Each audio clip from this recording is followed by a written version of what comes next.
व्रत श्रद्धेने केल्यामुळे तिला श्री महालक्ष्मीची प्रसन्नता व वरद हस्त लाभला. सिद्धेश्वर राजाच्या मालाधार या राजपुत्राशी तिचा विवाह झाला. तिला धनसंपदा ऐश्वर्य सारे काही प्राप्त झाले.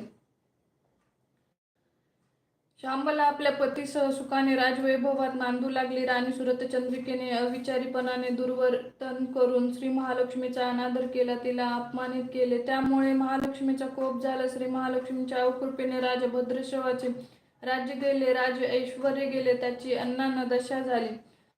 एके दिवशी सुरतचंद्रिका राणी राजास म्हणाली, शांबालेचा पती ऐश्वर्यवान राजा आहे, त्याच्याकडे जा, त्याला आमची परिस्थिती सांगा.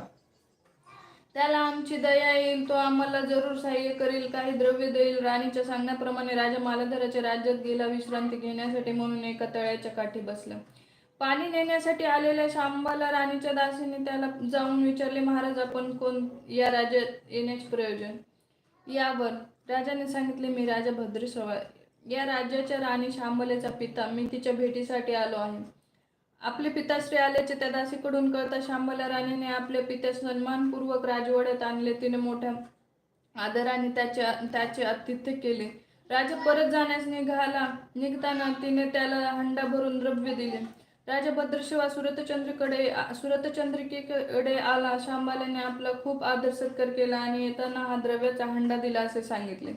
तिने तो हंडा उघडून बघितला. श्री महालक्ष्मीच्या कृपेने त्या द्रव्याचे कोळसे झाले होते. एक दिवस सुरतचंद्रिका शांबालेच्या भेटीसाठी तिच्या राजवाड्यात गेली. मार्गशीर्ष महिन्यातला तो शेवटचा गुरुवार होता.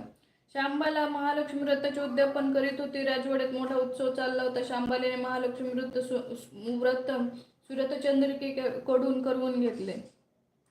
नंतर ती राजा भद्रश्रवाकडे गेली. सुरतचंद्रिकेने श्री महालक्ष्मी व्रत केले. श्री महालक्ष्मीच्या कृपाप्रसादाने त्यांना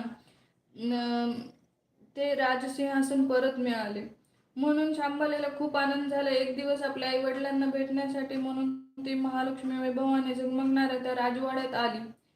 ते तिचे माहेर होते. आपल्या पितास हंडा भरून कोळसे दिले. या गोष्टीची सुरतचंद्रिका राणीच्या मनात चीड होती.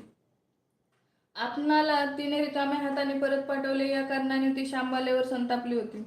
ती शांबालेला भेटण्यासाठी आली नाही. तिला तिथे कोणी विचारले नाही, कोणीच तिच्याशी बोलले नाही. शांबाला परत पावली पतिगृही राजमंदिरी जाण्यास निघाली. माहेरून निघताना तिने तिथले थोडे मीठ आपणाबरोबर घेतले.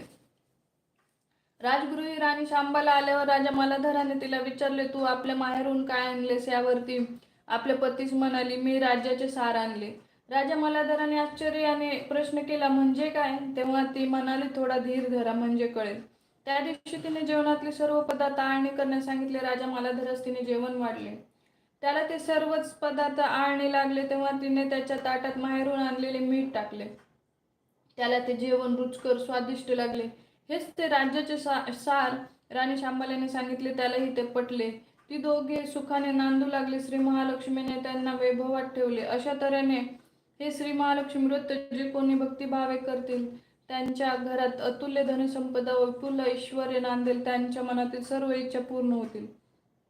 श्री महालक्ष्मीची कृपा होऊन श्रीमंती आल्यावर मात्र कुणी उतू नये, मातू नये, घेतला वसा टाकू नये. श्री महालक्ष्मीचे व्रत करायला चुकू नये. प्रत्येक गुरुवारी ही श्री महालक्ष्मी महात्म्य पोथी वाचण्यास विसरू नये. अशी ही श्री महालक्ष्मी व्रताची कथा, गुरुवारची कहाणी सफळ संपूर्ण. ओम श्री महालक्ष्मी देवे नमः.